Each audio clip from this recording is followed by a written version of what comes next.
আজি জালুকবাৰী স্থিত অসম আয়ুৰ্বেদিক কলেজৰ প্ৰাংগণত বিশ্ব মানদণ্ডৰ ঔষধ টেষ্টিং চেণ্টাৰ এটা আৰম্ভ কৰা হৈছে আৰু প্ৰায় 22 কোটি টকাৰ লেবৰেটৰী ইকুইপমেণ্ট লেবৰেটৰী যন্ত্ৰপাতি ইয়াত আছে যাৰ জৰিয়তে অকল অসমে নহয় উত্তৰ পূৰ্বাঞ্চলৰ 7টা ৰাজ্যত আমি এই সেৱাটো আগবঢ়াব পাৰিম আৰু ইয়াৰ জৰিয়তে ড্ৰাগ এডমিনিষ্ট্ৰেশ্যন যিটো কওঁ ড্ৰাগ কণ্ট্ৰল যিটো আমি কওঁ ভাল ঔষধি ৰাইজৰ ওচৰত যাব লাগে বজাৰত বিক্ৰী হ'ব লাগে নিম্ন মানদণ্ডৰ যিবিলাক ঔষধি আমি পাম এই কোম্পানীবোৰক অসমত ঔষধ বিক্ৰী কৰাৰ পৰা আমি ব্লেক লিষ্ট কৰিম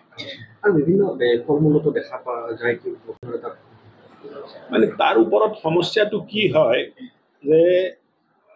ফুড খাদ্য সামগ্ৰীৰ ভিতৰত যিখিনি নষ্ট হয় যেতিয়া আমটো আমি লেবত টেষ্ট কৰিব পাৰোঁ টেষ্ট কৰাৰ পিছত তাত যদি কিবা ৰসায়ন তেনেকুৱা পায় আমি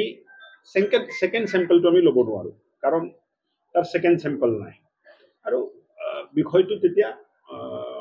এগ্ৰিকালচাৰ ডিপাৰ্টমেণ্টত যায় আমি টেকআপ কৰি আছোঁ এগ্ৰিকালচাৰৰ লগত যে আমাৰ ফুড ছেফটি আৰু এগ্ৰিকালচাৰে একেলগত কেনেকৈ কাম কৰিব পাৰে আৰু বজাৰৰ পৰা চেম্পলটো নলয় য'ত ষ্ট'ৰেজ কৰি ৰখা হয় তাৰ পৰাহে চেম্পলবোৰ কালেক্ট কৰি টেষ্ট কৰিলে আৰু ইয়াৰ পৰা নিয়ন্ত্ৰণটো ভাল হ'ব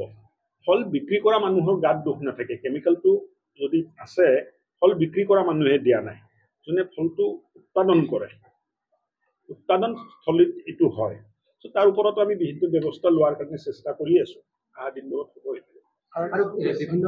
ৰাজ্যত টেকনিকেল মানুহ আছে চব আছে নতুন নতুন খুব নৱপ্ৰজন্মৰ উৎসাহী ল'ৰা ছোৱালীয়ে ইয়াত কাম কৰিব তেখেতসকলৰ লগতো মোৰ আলোচনা হ'ল আৰু ইয়াৰ ওপৰত যে বস্তুটো ভালকৈ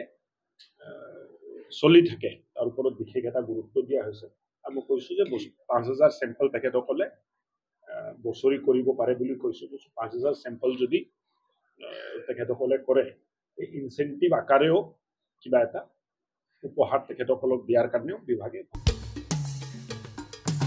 Hone your skills by joining Scholars Institute of Technology and Management and Scholars Institute of Science and Commerce. In a lush green campus close to nature, we provide high-quality education with the aid of modern tools and techniques, up-to-date study materials, expert faculty, and fitness facilities. With a vision to transform every student into a good citizen of our nation, we ensure your bright career here. Come to SITM, Garokholi Gorsuk, Guwahati 35.